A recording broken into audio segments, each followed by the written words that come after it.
Oh, okay.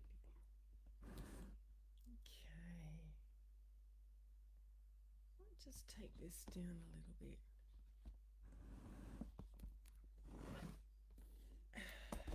Oop, that's too low. Hey guys, work out my. Is that too low? Yeah. Put it up. Okay. I am just sitting my laptop on a couple of books actually. It's a little bit low when I did that. Just so you can see me, but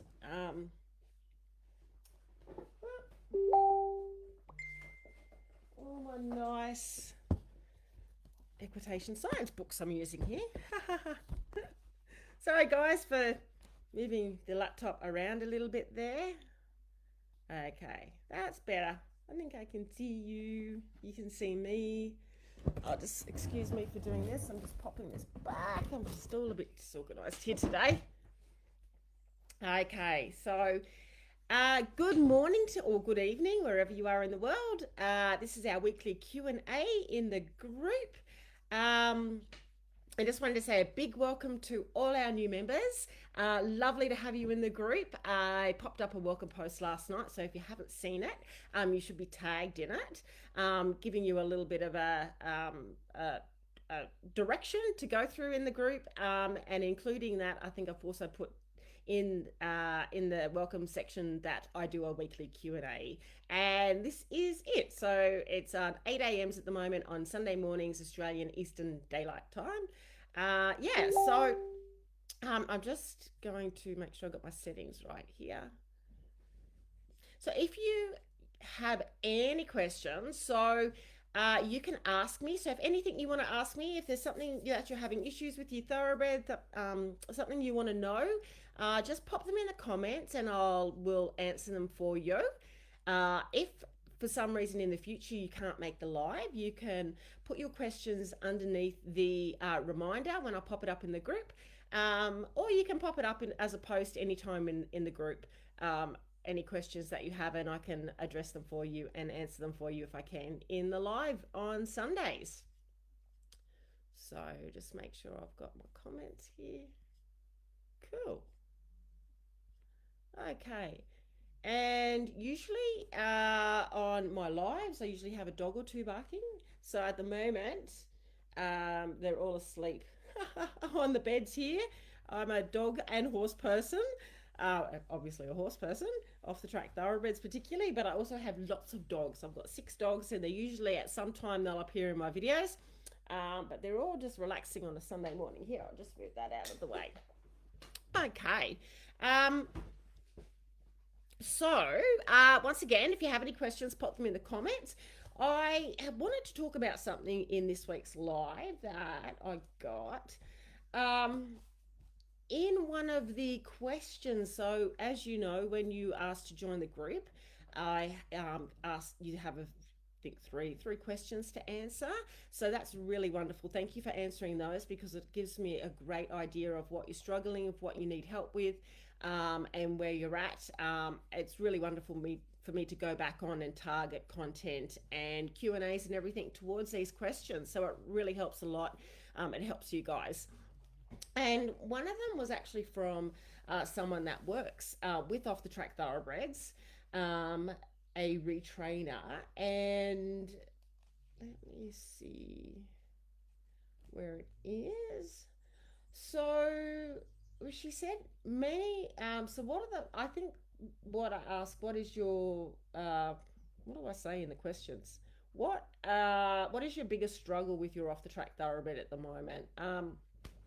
Some of you haven't gotten off the track thoroughbred yet. You're waiting to get one, or you want to find out more. So, and some of you guys I know have standees. It's very similar. You can also apply what you learn here in this group to standard breds. But this question was many. So she takes on multiple off the track thoroughbreds and retrains them. Many are unsound. And or mentally unsound. So this sort of really struck a chord with me because of a situation that I'm going with one of the horses that I have in for retraining at the moment. And So I always drink coffee as well. I should call it coffee with Karen Q&A.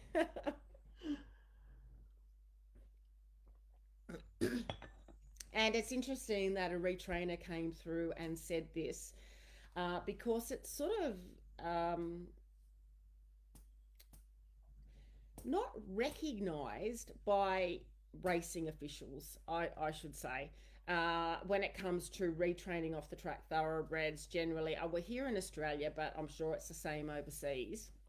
That there's quite often a lot of rehabilitation that needs to be done with off the track thoroughbreds, physically and psychologically. And this is, I don't think there's enough information out there on that, and it's quite often not recognized when people take on off the track thoroughbreds. I mean, it gets to the stage where sometimes people that have taken off the track thoroughbreds aren't even aware of how different life in racing is to what there is expected of them in a life after racing. So that's one thing, but also too the amount of rehabilitation that often needs to go into them. Racing is very, very hard on them physically. It's very demanding. They enter into racing at a very young age. And not only is it demanding on them physically, but it's also very demanding on them psychologically. And we have to remember that horses are prey animals. They're fearful animals. Their first response to danger is to flee, to run, and then we put them in very demanding situations, which are quite frightening for them. Very demanding. They can't escape the situation, so quite often learned helplessness comes in. A lot of conflict behaviors come in. So I wanted to talk a little bit about this because I know that a lot of you guys are going through, or will, if you haven't already, will go through some struggles when it comes to soundness with your off the track thoroughbred, or behavior issues. And that's why I'm really, really big on approaching off the track thoroughbred retraining from a holistic mindset. So physical and also psychological. So this is even before we get into the re-education part. So actually retraining them in their basic responses. So once again, I've mentioned in the group, I use Equitation Science Principles in my retraining, which is an ethical form of training horses using learning theory and the ethology of the horse. So we work with what makes the horse up, how they learn, what their natural behaviors are, and then apply training horses, and particularly with us retraining off the track thoroughbreds with that, how horses learn. So going with their ethology and their makeup, not against them. So this comes back to really important to going back and re-educating your off the track thoroughbred. A bit like how you would start a new horse. You want to give them breaks, so you want to put the stop and go. You stop with the reins and go with the legs, so teach them to go forward off your leg pressure, teaching them to stop with light rein pressure. And then what happens is, as we progress through our training, sorry, my phone's dinging off here, I might put it on silent. There we go. I'll put it on silent so it doesn't ding. I have so many notifications keep coming through on my phone. So as we progress through our training, what we call is we refine the aids, we shape the aids, where you get up into, you see in your levels of dressage and that horses look like they're doing it subtly, so they listen to body posture and things like that. But it all starts back with your basic responses, controlling their legs. You stop and you go and you turn and you yield.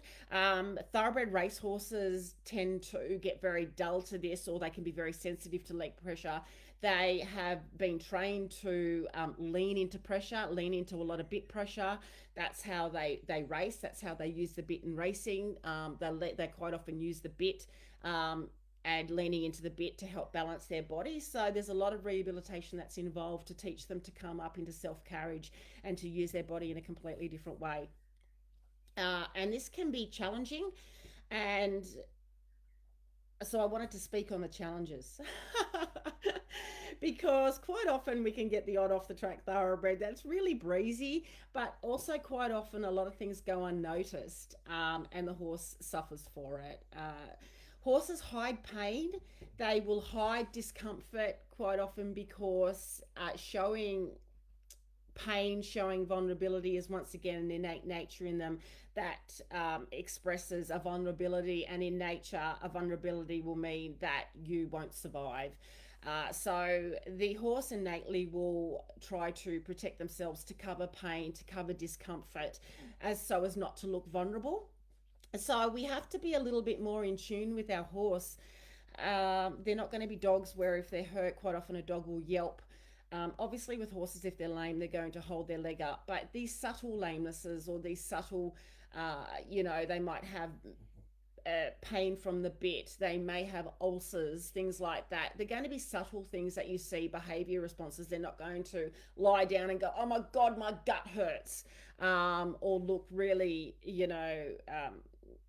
what with a person, for instance, we're going to lie down. If we've got ulcers, we're not going to pretend we haven't got them. Dogs will express their pain a lot more than what a horse does. So because of this, we need to learn to read their body language, to learn the signs of pain. Now, this is another topic in itself, and something that I really want to put some get some content up for you guys. It's also going to be in my membership academy. I have a monthly membership academy that's just started, and what is called the pain scale. I'm going to write it down here because I have to write down everything, so I remember to get back to it and add it to content. So the pain scale is, I've got a course on it actually. I buy courses as well as build them. It's by Dr. Sue Dyson, who's an incredible equine vet, and she has worked with thoroughbred racehorses for many, many, many, many, many years, decades. And she created something called the pain scale, and this is how horses express pain, and this is something that we can look out for. I did do a live on the pain scale, and I went through the how horses will express pain, and for instance, in their facial expressions, in the way they hold their ears. And she's got facial expressions. So I know I did do a live on the pain scale. So just for our new members, if you're not aware, you can go into the guide section of this group, and I've got a list of all my previous lives, so you can go back and when you've got some free time, rewatch them. Sometimes I've labeled them, and I'm pretty sure I've labeled the pain scale one. I do go through it and try and label them if I have specific topics that I talk about. But this is where, when it comes to the struggles with physical unsoundness and psychologically unsound, so mentally unsound, we want to look for signs that the horse isn't happy. Little things like they'll wrinkle up through their nose. They won't blink as much. They'll hold the stare. They'll show the whites of their eyes. I'll do another live video on that. I might do a Zoom session on it actually. But we need to learn how to, first of all, recognize that our horse isn't happy, and also get into the habit of feeling your horse's legs, feeling for heat, things like that. Get into the habit of videoing your horse. I'm a big one for videoing. Even if you sit your camera up and video yourself riding, and then you can go back and think, oh, my horse looks a little bit uneven, or I can recognize that when I'm riding, they're not comfortable in the mouth or something like that. So learn to observe your horse on a daily basis and look out for changes in behavior, subtle changes. And then it's a bit like you need to be a detective with horses sometimes, and then look at, maybe you've changed their diet, maybe you've changed their exercise routine, and try and think, well, okay, I'm seeing a change in behavior in my horse. Have I changed anything lately? Have I changed the saddle fit, or do I need to change the saddle fit? Things like that. So that's just the first tip on learning to become very aware, because our horse can't speak to us. So we have to learn to understand them, and a lot of it is becoming very aware of subtle changes in them. Horses express themselves through body language. I mean, basically all animals do. We have a completely different communication language. So we as humans need to learn to read them and to understand them. Not them understand. They need to understand us, but we need to create a language that they can understand. For it to be ethical and kind. And unfortunately, a lot of what happens in racing and other I thought oh my, now my laptop's beeping at me. uh, in racing, in a lot of, not just racing, but other equestrian disciplines such as dressage and show jumping. The attitude, sort of the traditional attitude is, and sort of old school attitude is, if the horse macks up, slap it, whack it, growl at it. And the attitude is, just deal with it, just stand there. It's never from, well, we need to be able to learn how to communicate with our horse, and we need to be able to see the world from their point of view. So that's where I'm coming from there, just to first of all be aware that you need to learn how to distinguish if something is wrong with your horse. Going back to the issue, which was many off the track thoroughbreds are unsound physically and mentally. Yes, they are. They are. That's not saying it's the end of the world. Absolutely not. And I'm not one to.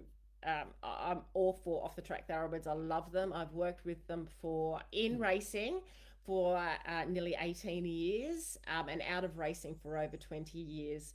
So when it comes to anyone who doesn't know me, in racing, I've ridden track work for the whole time, 17, nearly 18 years. I've ridden track work every day, 6 days a week, on tracks, in private tracks. So I've ridden 10, 12, 15, 17, sometimes 20 horses a morning. I've worked with thoroughbred racehorses in racing for a long time, and I know them really well, and I absolutely love them. In saying that, I know what they go through, and the physical wear and tear on their bodies, and the psychological wear and tear on their emotional and mental health is massive. So why do we get an off the track thoroughbred then? Because first of all, they're amazing athletes. They're incredible, and even though you may be having problems with physical unsoundness, there's you're going to have, I mean, if you don't do the right thing, you're going to have problems with physical unsoundness with any horse. With off the track thoroughbreds, there needs to be once again a rehabilitation program involved. And we're going to learn. So taking on an off the track thoroughbred is if you're prepared to put in the time and the patience to rehabilitate them, you're going to learn a massive amount that you may not learn if you get another horse. Because even if you got a warm blood or something like that and you don't do the right things such as feet balance, riding them correctly, you're going to have soundness issues down the line anyway. So it's regardless of what, whether it's an off the track thoroughbred or another horse, everything needs to be done correctly. With off the track thoroughbreds, it is rehabilitation that you're taking on in all aspects. As I said, the physical and the mental rehabilitation, and then the education, retraining. So that's what I promote as me, as a brand and a business, as a retrainer. I look at it very holistically, and I always put the rehabilitation first. So why take an off the track thoroughbred on? I've got this in my course, actually, for anyone who's gone through my course, the Kickstart Roadmap to Off the Track Thoroughbred Success. I have the fours, off the track thoroughbreds, and the against. So that's not all positives. As we said, we have massive time that we need to put into them often. We have a lot of rehabilitation that we need to put into them, and we can get a lot of setbacks. But they're incredible athletes. They're amazing. They have an incredible work ethic.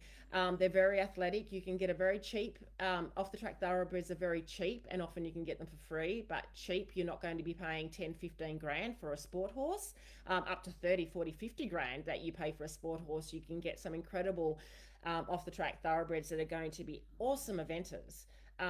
Great show jumpers, especially if you're doing at the lower levels of show jumping. I mean, when you want Grand Prix show jumpers, you want something, a horse that has the conformation to be able to jump. But when, working up from pony club through your levels and eventing, awesome jumpers. You can get off the track thoroughbreds that are fantastic at dressage. That's a little bit more of a challenge with some thoroughbreds because they are a hot-blooded breed. They're very sensitive. They're bred to race, so they've got that incredible stamina. Okay, so another positive of an off-the-track thoroughbred is the incredible stamina and the work ethic they have. Their endurance is amazing. They're very athletic. They're sensitive. So, and I love this because you get a sensitive horse and they learn fast. So quite often your cooler breeds of horses, it takes a while for them to learn. They sort of become across as a little bit dull, but of thoroughbred racehorses, off the track thoroughbreds learn fast quite often. Once again, this comes to the rehabilitation. They have habituated to an incredible amount of pressure, bit pressure, and they become very dull to the aids. They may not go forward, they may jack up and things like that. So depending on what they've experienced in racing, how long they've been in racing, whether they've had a long race career and they've sort of really dulled down to the pressure and habituated to so much pressure, or they still could be, most of the time a thoroughbred off the track is going to be very heavy in the bit unless they've been trained to not be like that, to be very responsive to aids. That's very rare.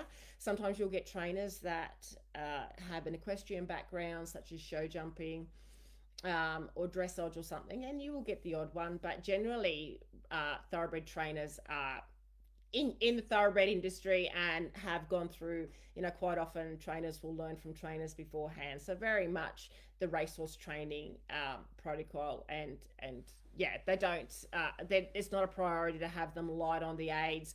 They're going around one way on a racetrack. They've got a lot of adrenaline going through them. So that's another thing I wanted to speak of, is to understand what their life is like in racing will help you a lot with your retraining. I know when I first got my off the track thoroughbred moto, this was before I even worked in racing. This was back in 1999.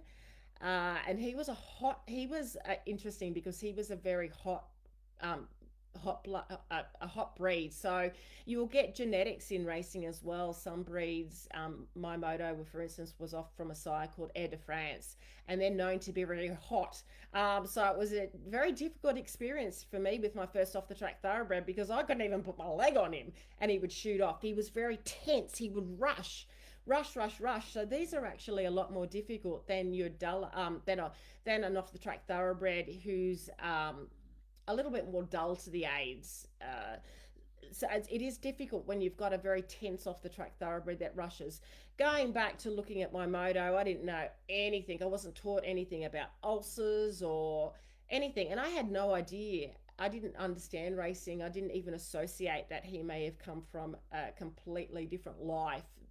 That that in the equestrian disciplines, what we expect of them in equestrian disciplines, it didn't click with me. I was a lot younger back then as well, and quite didn't know racing, and I was working. So I suppose I was just starting my level. Well, before I even started my level 1 in equestrian coaching, the EA.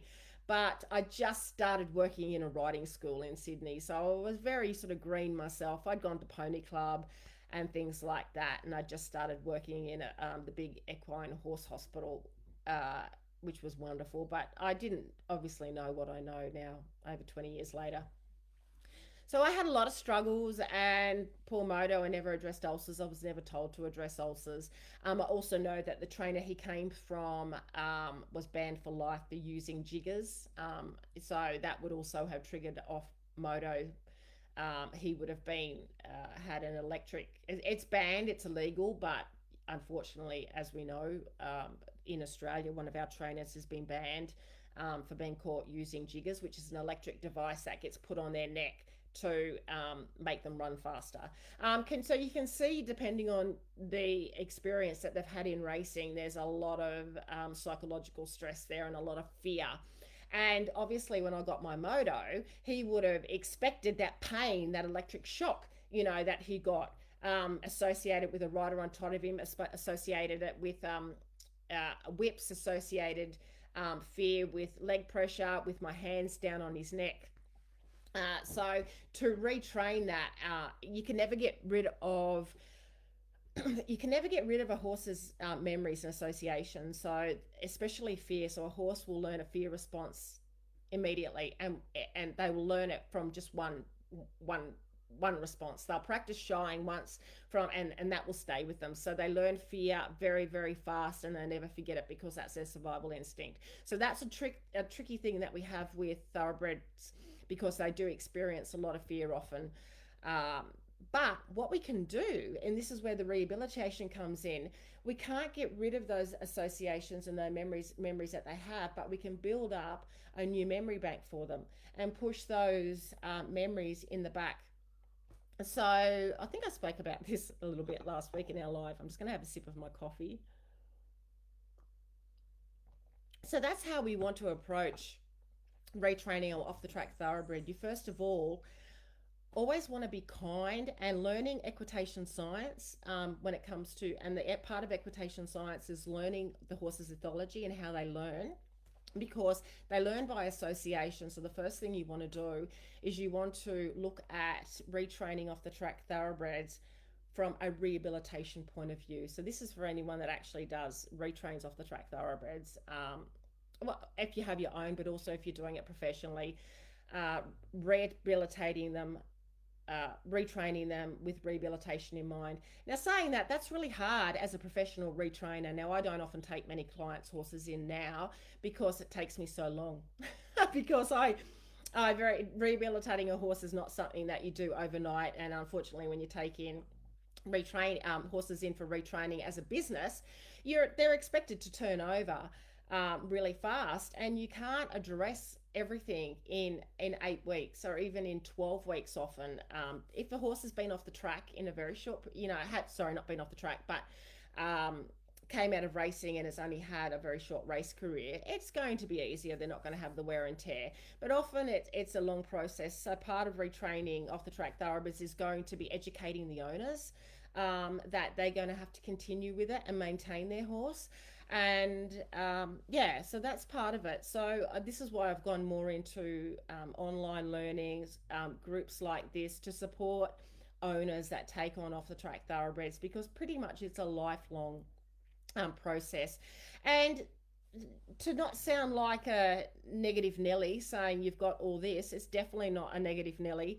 Because as I said, whether it's an off the track thoroughbred or another horse, if you don't do things properly, a warm blood that's cost you $20,000, and they do $30,000 warm blood can quite often break down within 5 years if things aren't done properly. So whatever happens, and it is a big thing in dressage. You speak to some vets, they go very often, they'll go in their hind end, the wear and tear that's put on their stifles and their hocks and that, and their rear end, because of the high level dressage that they've trained up to, and show jumpers as well. Cutting horses, oh my God, cutting horses break down. They're out at 2 and they're busted, a lot of them, before they even turn 5. So don't think an off the track thoroughbred is in its, unique. They are unique, definitely, because of what they've experienced in racing. But when it comes to your rehabilitation, physically wise, horses, we ride them. We have to remember we're using them for sport. We're using them as athletes, so we have to nurture their body physically. And if they've been through demanding industry like racing or cutting or things like that, they need rehabilitation. So I was looking at the positives, because we want to know why we're taking on off the track thoroughbreds. Hey, they're incredible. They can be incredible for riding for the disabled. They're very sensitive. They pick up. So they're very, I find that they're very intuitive. They're like that. I know someone that works with off the track thoroughbreds that don't stay sound, but he works with them with ex-servicemen that have gone through PTSD, post-traumatic stress disorder. And also in equine therapy, they're incredible for working in equine therapy. They seem to have a sensitivity about them that is not often seen as much in other breeds of horses. That's also comes to the fact that they learn faster, and that can be negative as well, because they'll learn faster negative behaviors as well as positive behaviors. So we have to be very careful there. But once again, they're incredible athletes. And I'd also look at sometimes off the track thoroughbreds as having post-traumatic stress disorder themselves. They're like coming out of a service, so they've come out of racing like what a human has come out of the military, they've experienced some negative things. Our off the track thoroughbreds have definitely experienced some negative things. Every off the track thoroughbred has nearly always experienced something negative, even short term. Most of them will have ulcers, so that's painful in itself. They go through physical pain because racing is very demanding. So even the burning of the muscles and things like that, or when you extend yourself, the burning of your lungs. I've ridden so many racehorses that have not been fit. They're put into work and then they're out. They're galloped or they're up doing pace work before they're ready for it, and that's happens so much. So you can imagine how the horse feels. They're then also associating working and being ridden with pain or with fear or with stress. So all that. Well, how do we solve this? So once again, having the rehabilitation, being aware of what your off the track thoroughbred has come from. And this is in my course as well. I go through life in racing. If you were interested, let me know in the comments and I can direct you to the course. There's also a link in the course. But the Kickstart roadmap will explain all this to you. So it just gives you a good understanding of what life is like in racing for the thoroughbred racehorse. And this just gives you such a wonderful insight into your horse when you have them off the track. Then we want to make sure, I believe in kindness and patience and calmness. I don't believe in growling at the horse. I don't believe, you want to try and keep their arousal levels as low as possible. They're going to quite often, I've got thoroughbreds, off the track thoroughbreds in my herd that I haven't started retraining yet. And one horse I've brought in and he's pulled back like 4 times and you touch him on the side and he freaks out and I can't do his feet yet. I know where his history in racing and I know where he's come from.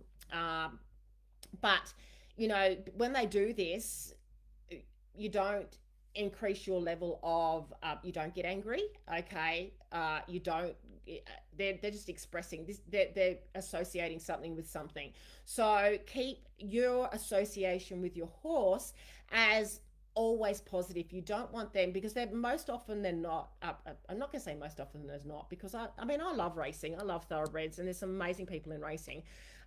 But quite often thoroughbred racehorses will associate being handled by humans and with people and humans as a negative association. So you want to build positive associations on top of their memory bank. So you want to start going, every time you handle your horse, you want them to associate you with a positive experience, with not with negative. So not being growled at, not with pain, not with fear. So if they pull back and they lose their shit, excuse the language, don't react to it. Learn how to fix it, but that's what I'm here for. Okay, so picking my brain and some of the YouTube videos I've got up, so learn how to fix it through retraining, why they're doing it to start with. But don't react to it with aggression. If they don't want to be groomed, there's a reason they don't want to be groomed. So don't try and demand that they stand there. Go, okay, this is my horse, this is what they're doing, how do I fix it?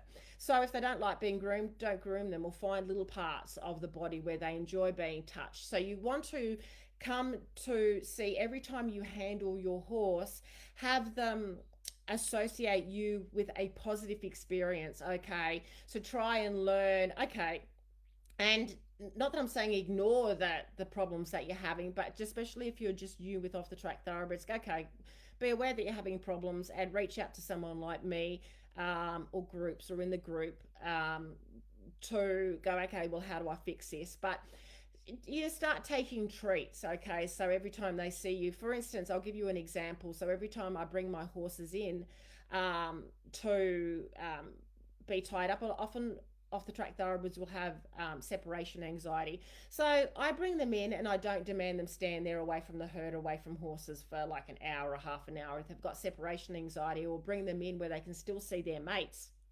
I'll always have a hay net for them.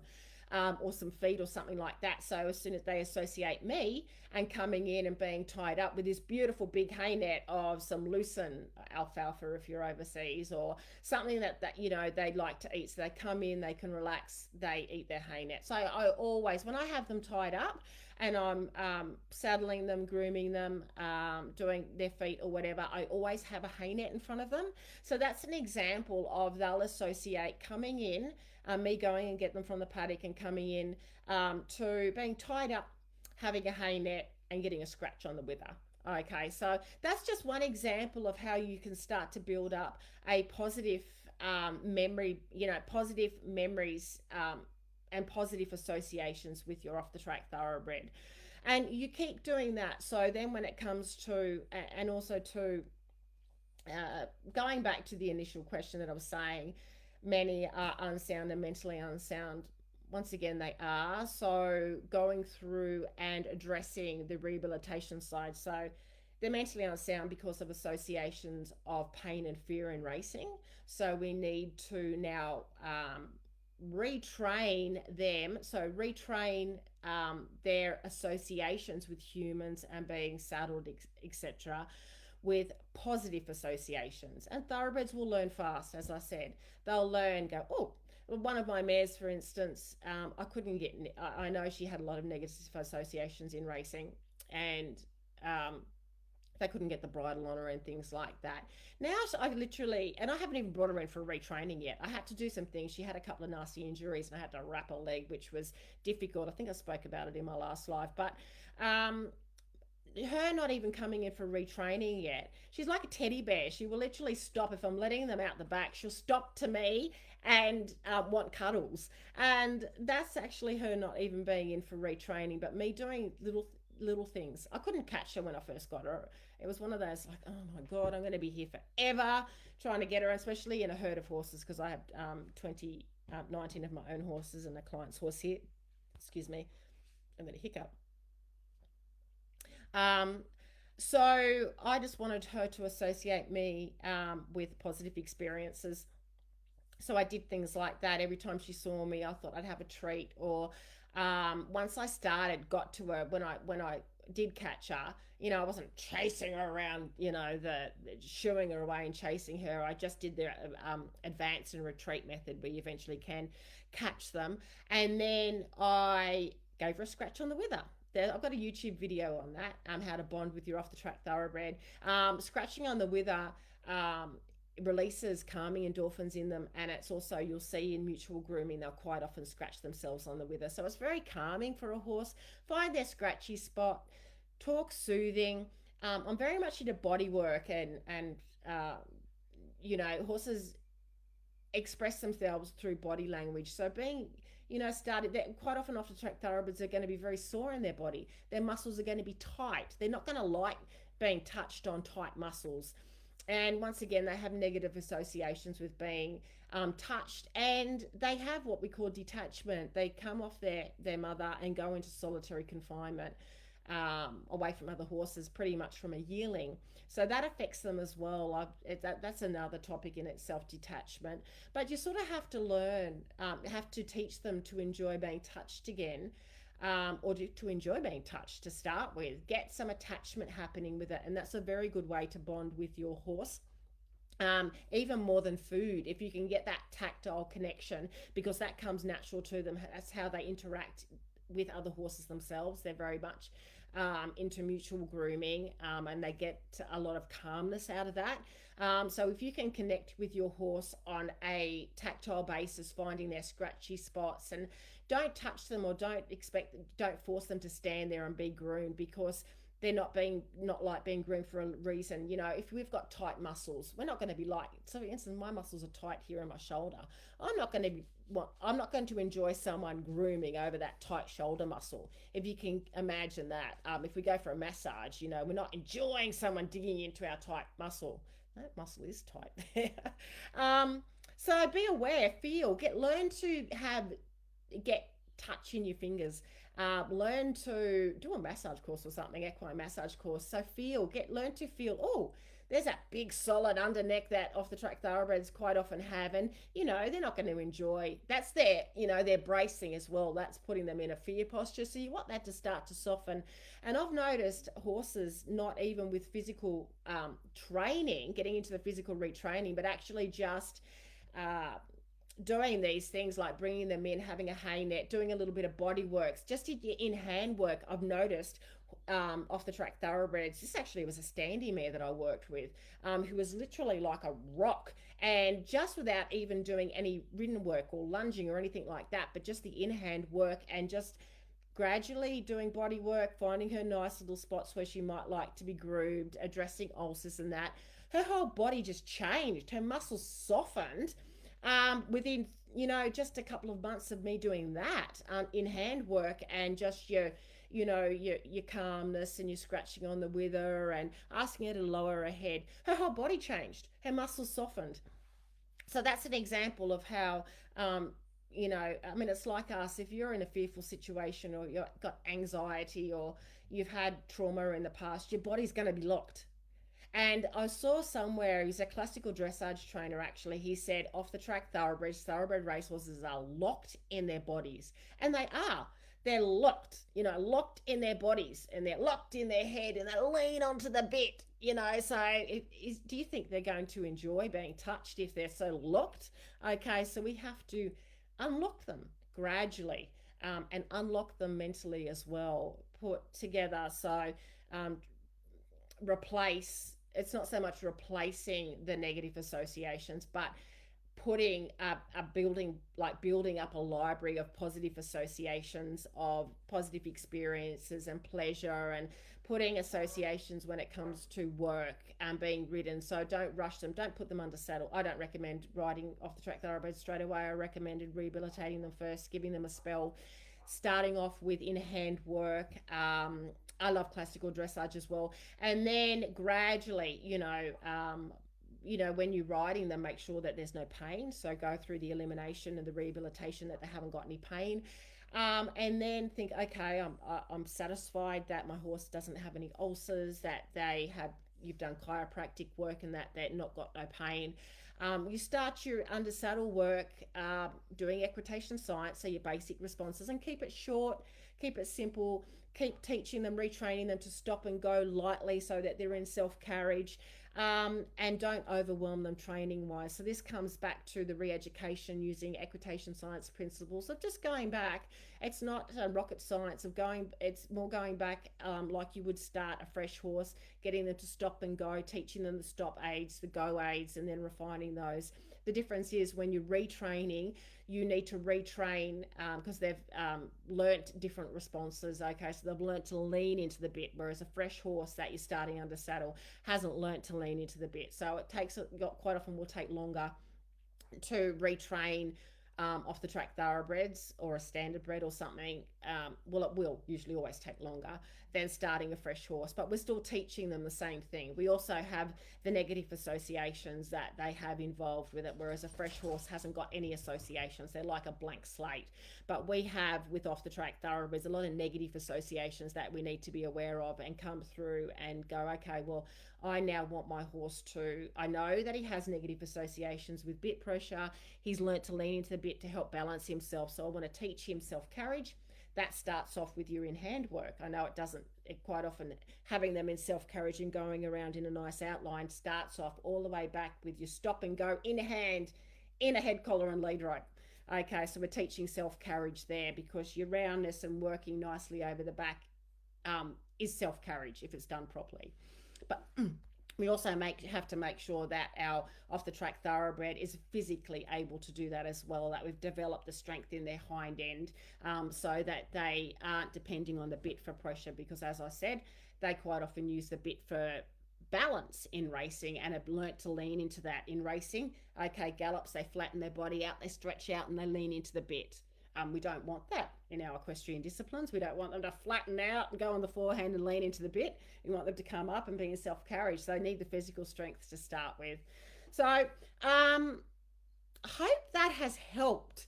I hope that has explained, going back to the question, many are unsound and mentally unsound. Well, they are.